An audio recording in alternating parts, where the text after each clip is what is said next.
आप सभी को जैसे पता है कि 2025 की शुरुआत हो चुकी है और 2025 की शुरुआत में कई सारी कंपनीज़ हैं जिनके अंदर तेज़ी आना स्टार्ट हो गई है और कई सारी कंपनीज़ जिनके अंदर अभी भी गिरावट है और लोगों को उम्मीद नहीं लग रही कि 2024 के हिसाब से क्या है 2025 में चल पाएंगे नहीं चल पाएंगे। तो ऐसे में अगर आपको मार्केट के बारे में अंदाज़ा लेना है और आपको जानना है कि कौन सी कंपनी को लेकर के बाज़ार में क्या खबर चल रही है, कौन सी न्यूज़ चल रही है मार्केट में किसी कंपनी के शेयर प्राइस के बेस पे, तो आज हम कुछ एक्सपर्ट के हिसाब से जो स्टॉक मार्केट के एक्सपर्ट हैं जो अपना एक ओपिनियन मार्केट में छोड़ते हैं, कुछ बातें सही होती है कुछ बातें गलत होती हैं, तो उस हिसाब से आज की इस वीडियो के अंदर हम टोटल यहाँ पे 16 कंपनीज को देखेंगे जिन पर कुछ ब्रोकर ने, कुछ एक्सपर्ट ने अपनी सलाह दी है, कुछ मार्केट रिसर्चर ने कहा है कि कंपनी के बारे में इस तरीके से मूवमेंट आ सकता है। 16 यहाँ पे कंपनीज बात करेंगे और 16 कंपनीज में यहाँ पे कुछ लार्ज कैप कैटेगरी की रहेंगी, कुछ मिड कैप कैटेगरी की रहेंगी, कुछ यहाँ पर स्मॉल कैप कैटेगरी की रहेंगी। तो देखा जाए तो तीनों साइज की कंपनी रहेंगी, स्मॉल कैप, मिड कैप और लार्ज कैप। तो यहाँ पर देखा जाए तो इसको हम सिर्फ एक इन्फॉर्मेशन के हिसाब से, यानी कि जो एक एजुकेशन के पर्पस पे यहाँ पे डिस्कस करने वाले हैं। किसी भी तरीके से आपको एडवाइस नहीं रहेगी कि आप ये 16 स्टॉक खरीद लो, ऐसा कुछ नहीं है। ये 16 कंपनी जो हम डिस्कस कर रहे हैं, मार्केट में जो खबरें आई हैं, जो अपडेट चल रही हैं, जो ब्रोकर अपनी बात बता रहे हैं, एक्सपर्ट अपनी बात बता रहे हैं, उसको यहाँ पे ध्यान में रख करके आपके सामने हम बात बताएंगे, जिससे कि आपको पता चल सके कि मार्केट में इन कंपनीज को लेकर क्या चर्चा चल रही है और ब्रोकर कितने टारगेट की बात कर रहे हैं और किस पर्पस पे बात कर रहे हैं। तो आज की इस वीडियो के अंदर इन्हीं चीज़ों को हम यहाँ पे समझने वाले हैं। तो मार्केट के हिसाब से चलिए इन 16 कंपनीज को ध्यान देते हैं। सबसे पहली कंपनी की बात करेंगे तो आईसीआईसी बैंक है। और एक बात आपको बोलना चाहूँगा, चाहे कितना ही बड़ा कोई आपको खुद से एक्सपर्ट बोल दे, बट ब्लाइंडली किसी को फॉलो नहीं करना है। आपको कोई भी स्टॉक के बारे में बताया जाए, कोई भी कंपनी के बारे में बताया जाए, बाजार में कोई भी खबर आपको देखने को मिले, वीडियो में कोई कुछ भी आपको बताए, दिमाग खुद का लगाना है। चाहे वो आपको कितना ही बड़ा एक्सपर्ट बता दे, 5 साल 10 साल पुराना, आपका पैसा है। अगर आप किसी पैसे के हिसाब से बात की जाए, किसी स्टॉक के अंदर इन्वेस्ट कर रहे हो, वहां पे अगर शेयर प्राइस नीचे चला गया, लॉस आपको हो गया, तो नुकसान आपको ही होगा, क्योंकि आपने पैसा लगाया है। उस इंसान ने, बताने वाले ने लगाया नहीं लगाया वो गारंटी नहीं है। आज मैं आपके सामने किसी कंपनी की बात कर रहा हूँ, 16 कंपनी की बात कर रहा हूँ, क्या गारंटी कि मैंने इन 16 कंपनी में पैसा लगाया? क्या पता आपके सामने मैं इसको नॉलेज के पर्पस पे, इन्फॉर्मेशन के हिसाब से बता दे रहा हूँ और मैं किसी और कंपनी में पैसा लगा लूँ। तो आपको किसी को भी ब्लाइंडली फॉलो नहीं करना है। सोशल मीडिया के बेस पे स्कैम इसलिए होते हैं क्योंकि आप क्या है, सही क्या है, गलत क्या है, वो समझ नहीं पाते और स्कैम का शिकार हो जाते हो। कई लोग तो यहाँ पर जो है यूट्यूब वगैरह में ऐड चल रही होती है किसी कंपनी के बारे में, वो अगला इंसान पैसे दे करके वो ऐड चलाता है।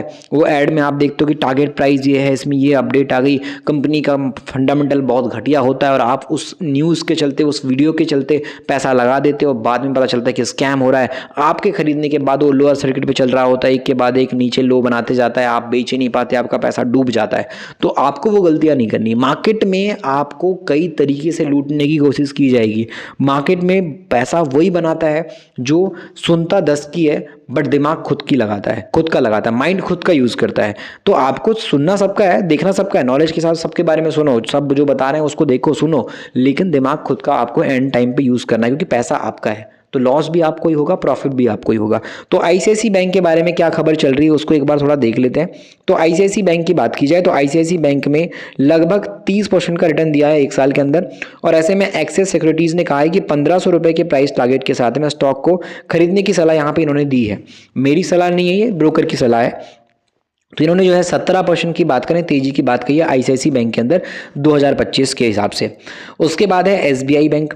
एसबीआई की बात की तो भारत की सबसे बड़ी बैंक है, आपको पता है। तो 2024 में जो है 26% का रिटर्न इन्वेस्टर ने इस कंपनी से कमाया। अच्छा इसका परफॉर्मेंस नजर आया।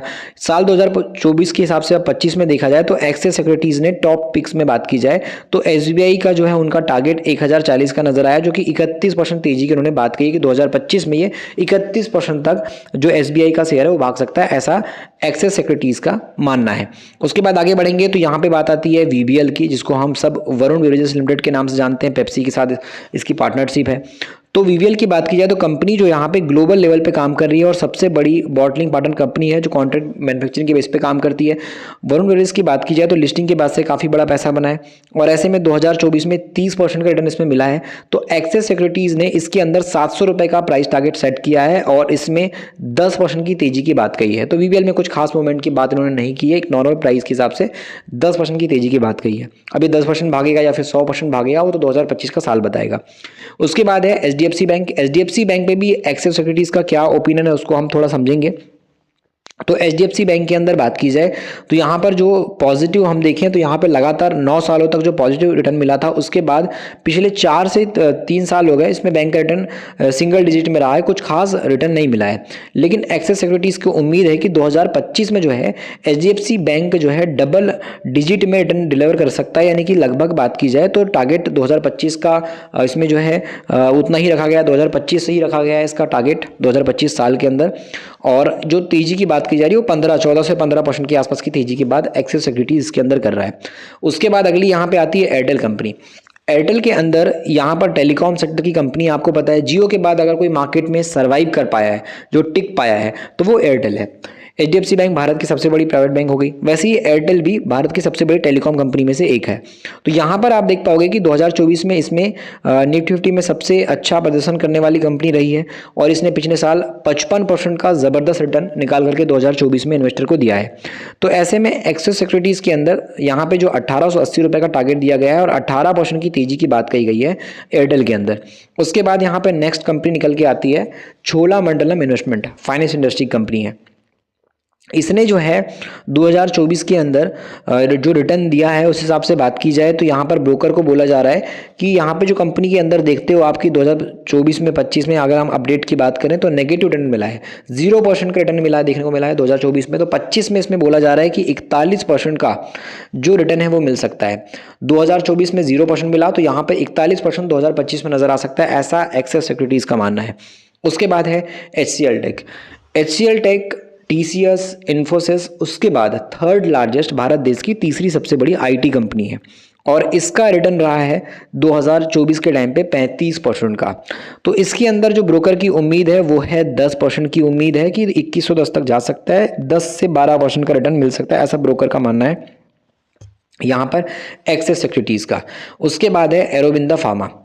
एरोबिंदो फार्मा के अंदर बात की जाए तो यहाँ पर इसने 2024 में 23% का रिटर्न दिया है और ऐसे में एक्सेस सिक्योरिटीज़ मान के चल रहा है, उसको उम्मीद है कि ये 1500 तक जा सकता है, 15% की तेज़ी इसमें आ सकती है, ऐसा 2025 के हिसाब से बात की जाए तो। ऐसा टारगेट जब सेट होता है तो या तो आपको पूरे 1 साल भी लग सकते हैं या फिर आपको 1 महीना भी लग सकता है। तो 1 महीने में भी अगर 15% चला गया तो वो बोल सकते हैं कि हमने तो बोला था 15% चला गया। 1 साल में 15% गया तो बोल सकते हैं कि 1 साल में 15% चला गया। वो 1 साल का टारगेट दे रहे हैं, आपको 1 महीने का टारगेट नहीं दे रहे हैं, वो 1 साल 2025 में कभी भी मिल सकता है 15% 20% जो टारगेट है उस हिसाब से बोल रहे हैं। और वो टारगेट कभी कभी सेट हो भी जाता है, लेकिन कितना एग्जैक्टली भाग जाएगा वो भी नहीं बता सकते, उम्मीद पे चलता है मार्केट। तो यहाँ पर आप अगली कंपनी देखोगे तो लुपिन है। लुपिन के अंदर 2024 में 80% से ज़्यादा का रिटर्न मिला, बहुत बड़ा रिटर्न मिला। ऐसे में एक्सेस सिक्योरिटीज़ को उम्मीद है कि इस साल इसमें 10% की बढ़ोतरी आराम से हो सकती है। तो 10% के टारगेट के हिसाब से लुपिन पे बात की है एक्सेस सिक्योरिटीज़ ने। उसके बाद है दालमिया भारत। दालमिया भारत के अंदर बात की जाए तो 2024 में नेगेटिव रिटर्न देखने को मिला, 0% का रिटर्न देखने को मिला। इस साल 2025 में 22% की मार्केट के हिसाब से बात की जाए तो यहाँ पर जो तेजी आई है उस हिसाब से देखा जाए तो यहाँ पर जो है 15% तेजी की बात की जा रही है, 22% गिरावट आई थी 2024 में, उस हिसाब से 22% तेजी की बात नहीं हो रही, 22% जो गिरावट आई 2024 में उस हिसाब से 15% की तेजी इसमें नजर आ सकती है दालमिया भारत में, ऐसा ब्रोकर का मानना है। उसके बाद है प्रेस्टीज ई स्टेट्स।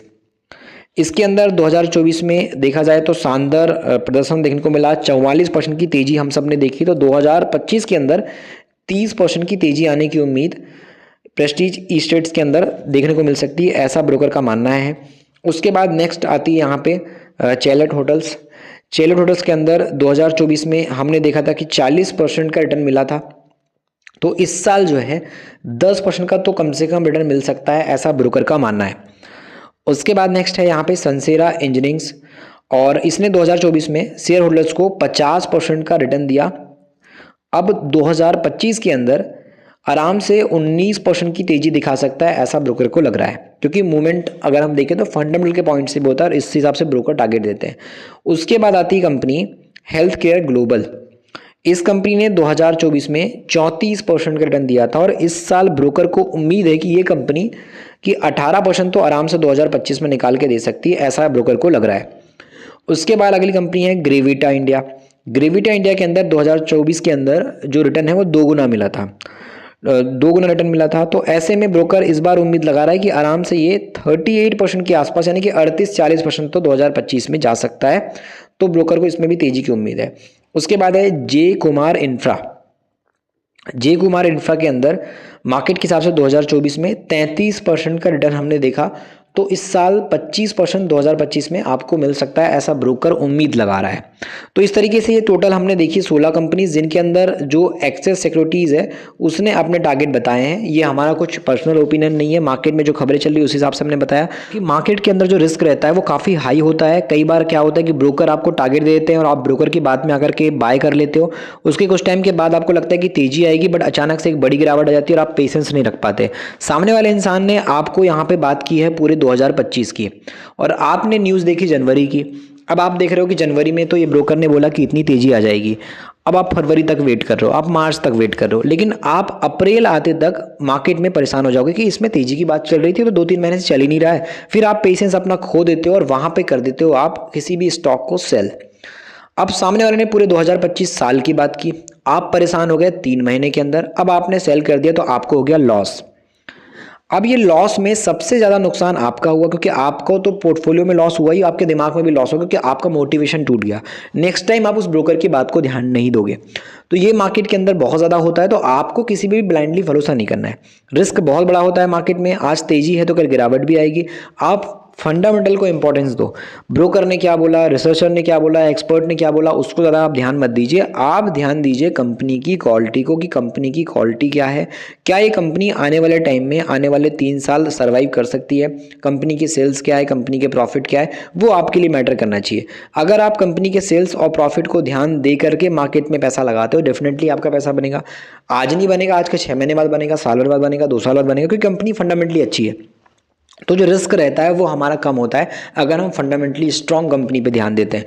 और इस चीज़ को अगर आपको अच्छे से सीखना है तो फिर आप ई बुक पढ़ सकते हो, मिडिल क्लास का स्टॉक मार्केट ई बुक। इसमें हमने अच्छे से समझाया हुआ है आपको मार्केट के बारे में, जिसमें आपको एक बढ़िया लर्निंग मिलेगी मार्केट के बारे में, जिससे कि शुद्ध हिंदी में आप सीख पाओगे एक आम आदमी कैसे मार्केट को सीख सकता है, समझ सकता है और अपनी जर्नी को आगे बढ़ा सकता है। और एक बढ़िया मार्केट के बारे में जो इन्वेस्टमेंट के हिसाब से जो चीज़ों को, गलतियों को जो लोग दोहराते हैं वो आप नहीं दोहराओगे। एक बढ़िया तरीके से आप मार्केट को सीखोगे, समझोगे, उसके बाद आप कहोगे कि नहीं ये चीज़ें सही है, गलत है, क्योंकि आपने उस चीज़ को अच्छे से दिमाग में बिठा लिया। बड़े एक्सपर्ट का क्या ओपिनियन है वो भी आपको पढ़ने को मिलेगा। तो एक आम आदमी की जर्नी को आप पढ़ सकते हो, लिंक डिस्क्रिप्शन में, वहां से आप ई बुक तक पहुंच सकते हो।